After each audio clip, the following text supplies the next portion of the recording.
This episode is brought to you by Hostfully. Using Hostfully, you can create a free digital guidebook for your listing so that you can save time creating a professional experience for every guest that comes and visits your spot. Learn more at hostfully.com. Welcome to Get Paid for Your Pad, the definitive show on Airbnb hosting, featuring the best advice on how to maximize profits from your Airbnb listing, as well as real-life experiences from Airbnb hosts all over the world. Welcome. We are your hosts, Josefa Kapadia and Jasper Rivers. Get paid for your pad. Get paid for your pad. Get paid for your pad. Get paid for your pad. Get paid for your pad. Get paid for your pad.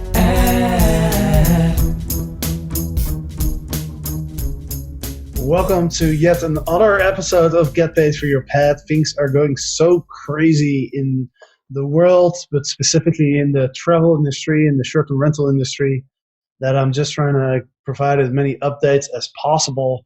And today I'm talking to John Cunningham, and he's one of our legends. He's also the CEO and founder of Bird Nest Group, which is a short-term rental company out of Pennsylvania, right, John? Yeah, Philadelphia, PA. Philadelphia, and you're also a developer. Yep, started off as a developer in 2012, transitioned over to short-term rentals in 2016, and now we do both. Awesome, man. And you came down to Puerto Rico back last year. It seems like ages ago, when things were still going really well. It's crazy how quickly things can change. But we'll talk all about that. But yeah, let's start with a few updates on what's been going on this week. Like every day, there's new stuff coming out. I just looked at the news and I saw that Trump has suspended all foreclosures and evictions through April, which is a very important measure actually, and we'll talk about that more as we go through the impact that you, John, see having on your business. But yeah, there's stuff coming out every single day. Let's dive in. I'm sure you are affected. Your business is affected. Can you give us a quick background on what your business looks like, how many units you run, and what kind of model you use? Yeah, absolutely. Just on the short-term rental side, I've got 31 short-term rental units, and they all are using the regular leasing model. So yeah, I'm not doing any co-hosting. I've got one actually in the mix right now, which is obviously being postponed because of the coronavirus. But yeah, there are 31 units, 3 of them I own. The rest I lease from landlords. I've got 7 that are under a master lease, 6 under a master lease, 3 under a master lease, and then another 3 under a master lease, and all the rest are kind of ones. And they're all within about 2-mile radius of City Hall. We do a special theme for each unit. Actually, might sound a little crazy, but we like to put a swing in every unit. Put it usually in the living room area, made out of reclaimed wood. And yeah, they're all pretty cool units. And yeah, we just, as I said, try to do a fun theme for each one to separate ourselves from everyone else. So yep, that's the background. And now we're here at March 18th, and I have no idea where I'm going now. So walk us through what's been happening in your world in the last 2 weeks with all your, for sure. with all your listings. Well, I was in India for 2 weeks, and I got back Thursday morning last week. Obviously pretty tired, so I went right to sleep.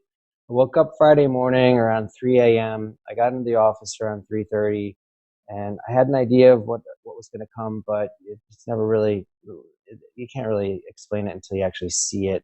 I opened up Guesty. I used Guesty, opened up the multi-calendar, and I'm like, whoa, all of my bookings are gone. And so yeah, I went from last week at maybe 85% occupancy that on like Monday or Tuesday. Let's see, Sunday night I was at 50% occupancy. 2 days ago I was at about 35. Yesterday was my low at around 10 or 12% occupancy. I slashed pricing. I've gotten my occupancy back up to around 50% now. But you know, a lot of those bookings are sort of, for lack of a better word, cheap. They're just, you know, low cost, but they're not, you know, they're covering the cost.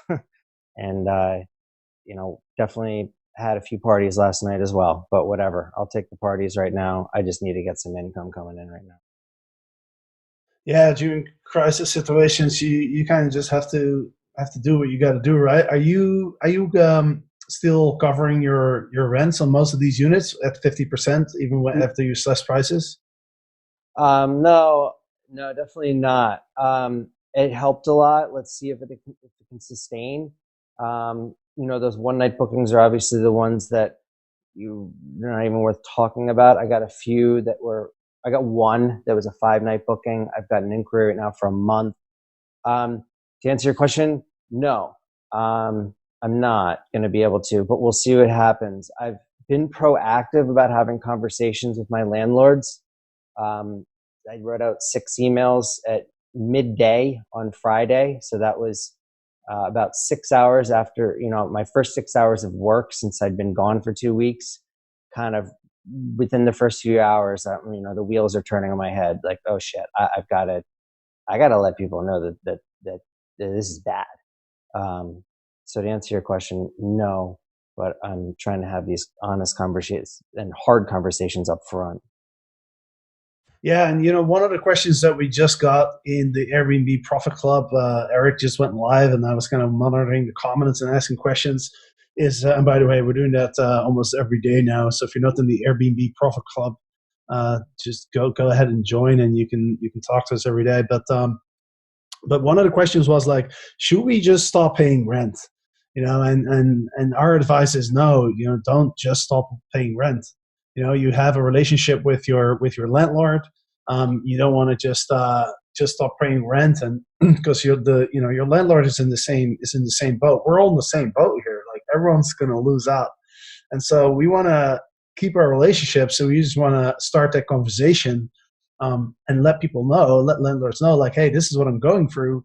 You know, we're going to have to find like a creative solution around this, right? So, how was the response from the landlords that you talked to? Yeah, that's a really good point, Jasper. I totally agree with you. And um, one landlord I haven't heard from. So then that leaves 5 remaining. I got 4 favorable responses and one kind of like, you're a small business, you're going to get through this, we're all dealing with it. I can't give you any breaks, not even any breaks on late fees.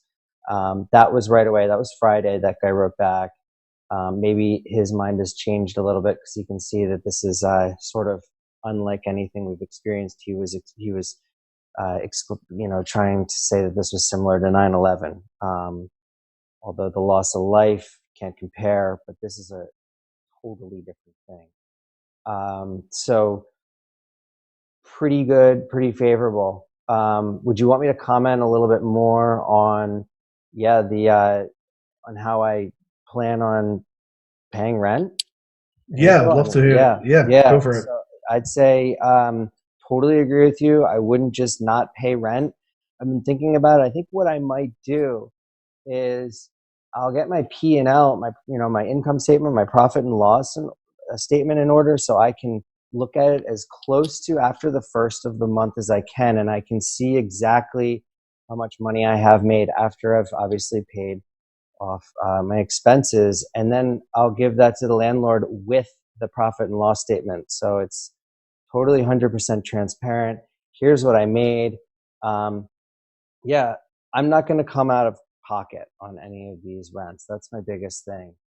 And also be transparent with the landlord at the same time. I don't want him to think that I'm hamstringing him.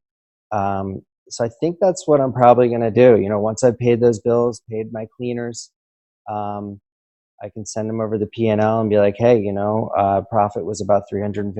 That's how much I'm going to send you. And then we'll see how we do in April. And if it doesn't pick up, then maybe do the same thing just after the 1st of May as well. That's kind of what I've been thinking.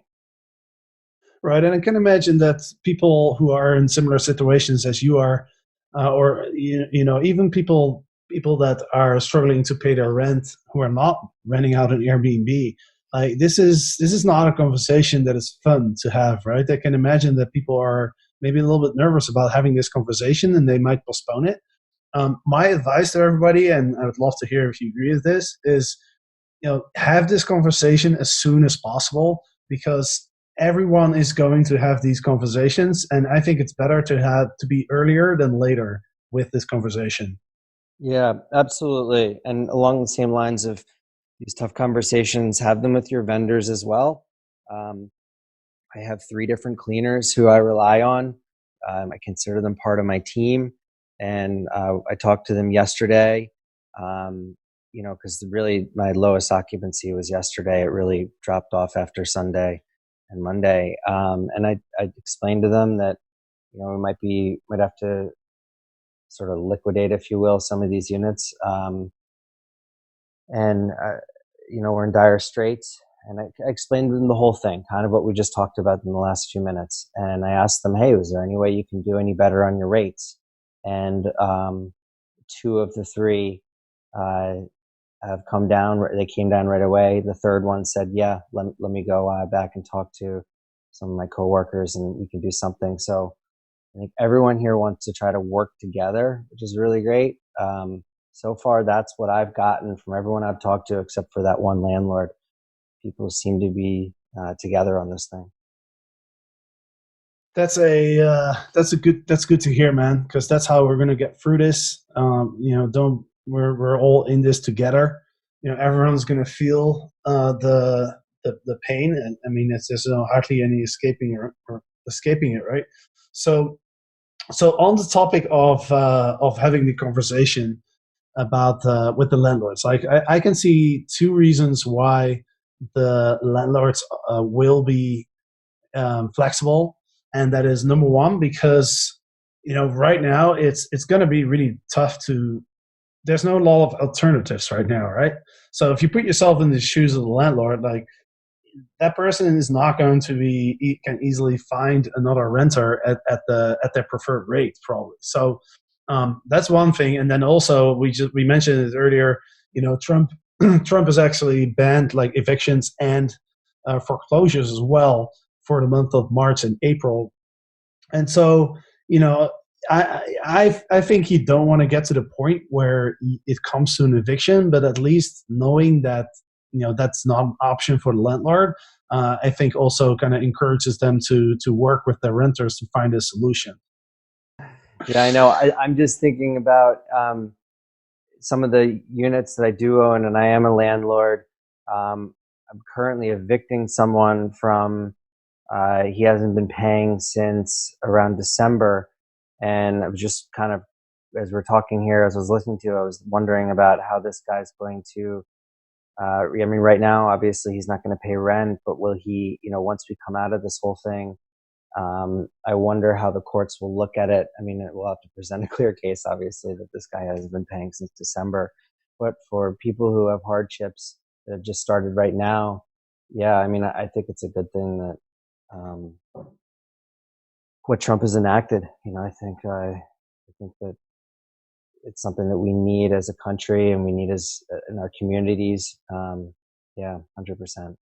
So since you're a landlord as well, can you give us a little bit more perspective from the landlord side? Yeah, it it's actually tougher from the landlord side.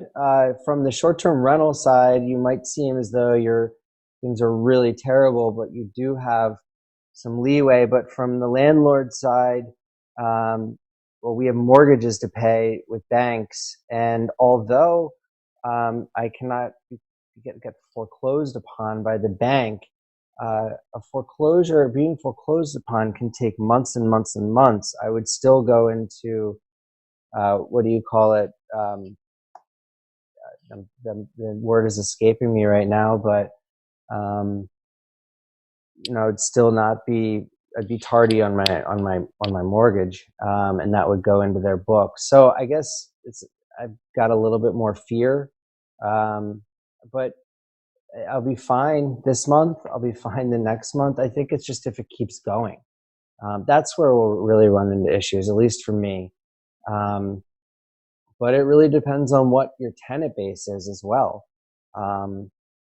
Your tenant base is, people who are they're working in restaurants or any service job like that. Then they're at home right now. They're not working. They're not getting their bills aren't getting paid. They have no income. So it does depend on who your tenant base is. Yeah, I'll keep it at that. Hi, my name is Margot, and I'm the CEO of Hostfully. We are on a mission to make local travel a lot better, and we're starting with digital guidebooks to make that happen. Using Hostfully digital guidebooks, which work great on any mobile device on desktop and in print, you can share important property information and local recommendations with your guests. You can also save time and create a great guest experience that each traveler will appreciate. Hostfully guidebooks are very fast to make, and we've included some advanced features where you can feature your custom logo, your colors, custom categories, and essentially your brand. Please take a chance to check us out at hostfully.com. Sure. Yeah, sure. And talking about the sort of the stress and the how do we keep sane during these times? Because I know a lot of people are stressing out, a lot of people are worried, a lot of people have fear. I'm assuming you have that as well. How do we manage that? Yeah. Well, stay active because we can't go to the gym. So stay active in your apartment or your house if you can. Keep reading the news, but not too much because a lot of it is will drive you crazy. But what can you control as a short-term rental operator? There are a number of things that you can do. Cutting prices and then seeing a reaction from that obviously made me feel better. It's still, I'm not going to be making enough money to make rent, but at least there's some sort of positivity. If you believe in God, then maybe do some praying or some higher being. I think that I've been talking to some people. I have a coach, a business coach, and he has got a Facebook group going right now, and we're going to be having a national prayer day on Sunday. I'm not the most religious person in the world, but hey, I'm up for anything right now, I don't know. I guess it's tough because a lot of us are quarantined, not quite yet in Philadelphia, but we're staying at home just because we're trying to do what's right for the community. Trying to think of what else you can do to stay sane. This is a great time to work on business operations, inner stuff, training people, training your VAs, working on systems of the business, things that you can't normally work on right now. Normally you can work on right now. Organization. This is a great time to look at your finances, to look at what subscriptions you shouldn't be subscribed to. It's not a wartime, but hey, think of it as a wartime. That could give you a lot of inspiration and motivation to really get out there and clean your house out and clean your books out. You know what I'm trying to say? So, find some inspiring books to read. Those are some of the things that I'm doing right now. And just not giving up. And then I guess the last thing I'd say is if you don't have a close community outside of your work, us short-term rental operators, we do have a little bit of a community because we do work on our own. So I've been trying to stay in touch with the short-term rental legends. There's one legend here in Philadelphia as well, Steve Patterson. He's the man. We've been talking a lot, bouncing ideas off of each other. And if you're going for an SBA loan, hey, keep that SBA window open on your computer at all times and keep refreshing it. There are a lot of things that we can be doing right now to come out on top in this whole thing.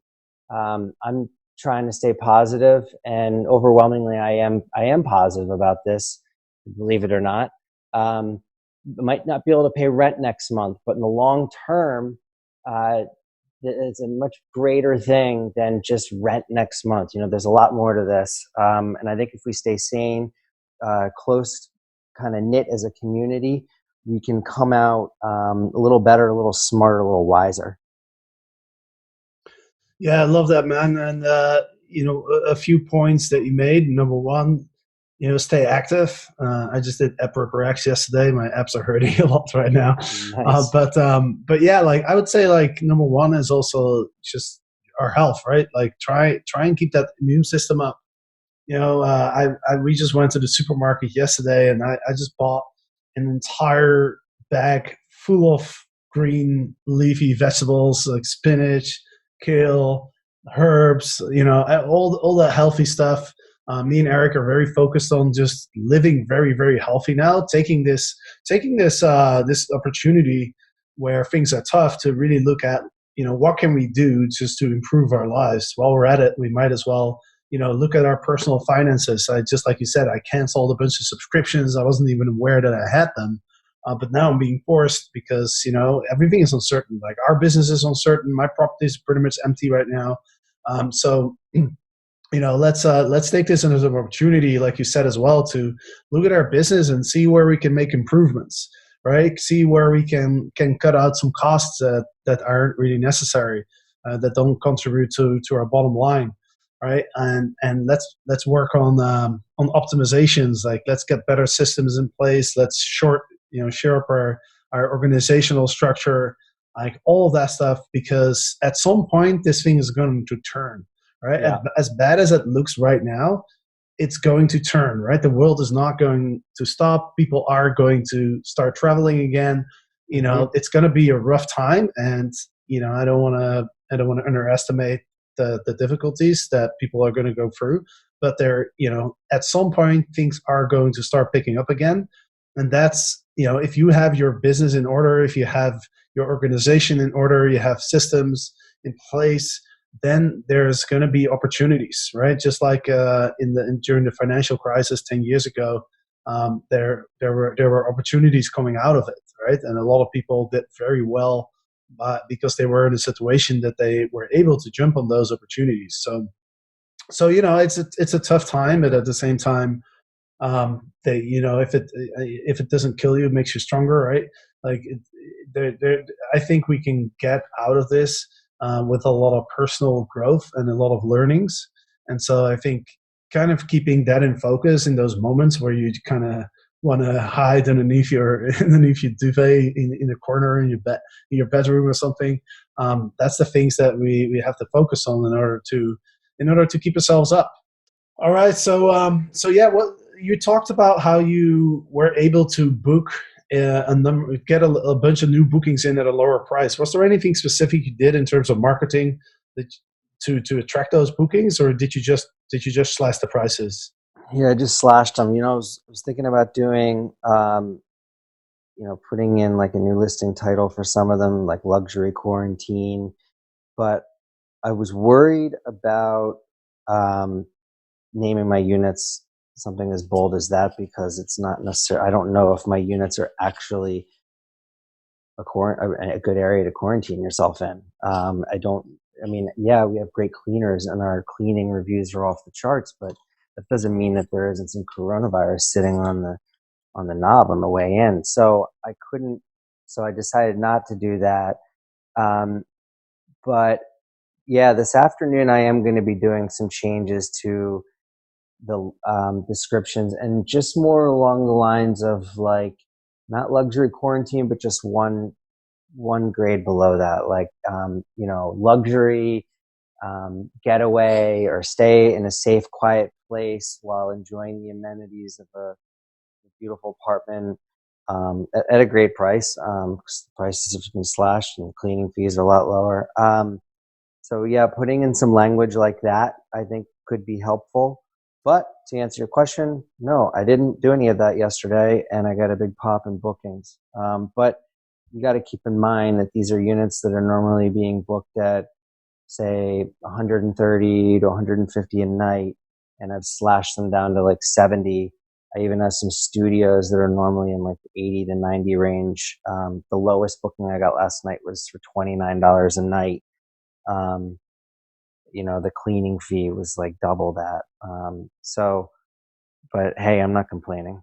The money a little bit can help. If I can pay some of my employees and have a little money left over for the rent at the end of the month, or at least for a portion of the rent, then that's better than zero. Yeah, absolutely, absolutely. Are you looking into alternative ways to fill your units as well, like whether it's like medium term or long term even? Yeah, 100%. That's one thing we did yesterday. Is we put all of the units that had an opening for the next 3 months, which unfortunately were like 40% of them, on Lease Runner for 3-month rentals. Lease Runner pushes out to Zillow and Craigslist. And we haven't gotten anything yet, but they are up now. These units have never been up on those sites ever before. So I am offering them as for 3-month rentals with the option to stay for 3 more months if the coronavirus is still around. I don't know how I'm gonna put that in the contract, but that's how it's written right now. So I did that, and I'm working on a flyer right now because I'm going to have some of my guys go over to University of Pennsylvania, Temple Medical, because that's the biggest need right there, to get the name out that Bird Nest Group has some units in Philadelphia to those guys. And we actually did get a booking last night from a girl who needs to stay through, I think, like April 20th. She's in the medical field. So yeah, I mean, that's obviously the sector that's going to be suffering the most right now. And so if we can get our name out to them, that's kind of the next approach over the next 24 hours. All right, man. Well, I appreciate you sharing your experience and sharing what you're doing and what you're seeing with all of your units. Do you have any last advice for the listeners out there? No, not really. Just stay positive and have, as you said, have those conversations up front. Deliver the bad news as quickly as possible. And yeah, any guests that you do have right now, ask them if they'd like to extend their stay. That was another thing that we did, and we did get one person to extend till Friday. They were supposed to check out on Tuesday. Today is Wednesday. And I'm just looking at some notes here. Oh, another thing that we're working on right now is we are on some of the other channels. We're on about 4 different booking channels, VRBO, booking.com, but we're trying to get on more of those channels right now. I think that's another great way to try to get your units booked. And other than that, I think we covered it. Thanks so much, Jasper. Yeah, absolutely. And as I said, we're doing a lot of stuff to kind of help support people through these difficult times. We're sending out a lot of emails. So if you're not on the email list yet, go to getpaidforyourpad.com. You can sign up for the email list. And we're doing lives in the Profit Club, and we'll go live on Instagram, just to help people, because what we've noticed is, it's tough when you have to go through a tough time, but it's specifically really hard if you feel like you're alone, right? Mm-hmm. And so I've noticed that people are getting a lot of value out of just connecting. We are seeing everywhere in our coaching inner circle, in our short-term rental profit academy, in the Facebook groups. We're seeing everywhere people are turning up, people are tuning in. Because people want to feel like they're not alone, and they want some direction, they want some advice, and I get it, because it's there's so much uncertainty right now, that it's I think we really have to stick together. So that's my advice for everybody. Get involved, get into community. I mean, it doesn't have to be our community, but just don't sit there alone, and connect with people. So yeah, we're gonna be pumping out a lot of stuff. And so a lot of podcasts coming up. Again, I mentioned Airbnb Profit Club is where we go live in the Facebook group a lot. and we're going to be sending out a lot of emails as well. So yeah, so stay involved. Let us know if you had any questions. Feel free to email at jesper@getpaidforyourpad.com. And John, I hope you'll survive this storm. Really appreciate you being part of our Legends community, and I appreciate you coming on and being open and sharing what you shared. Yeah, thank you so much, Jasper, and I wish you guys the best of luck out there on the West Coast. I really do. I'm glad that you're staying healthy. I do think that that's one of the biggest things. But yeah, good luck with everything, and thank you very much for having me on your podcast. This has been a pleasure. Thank you so much. Thank you, John. All right, take care.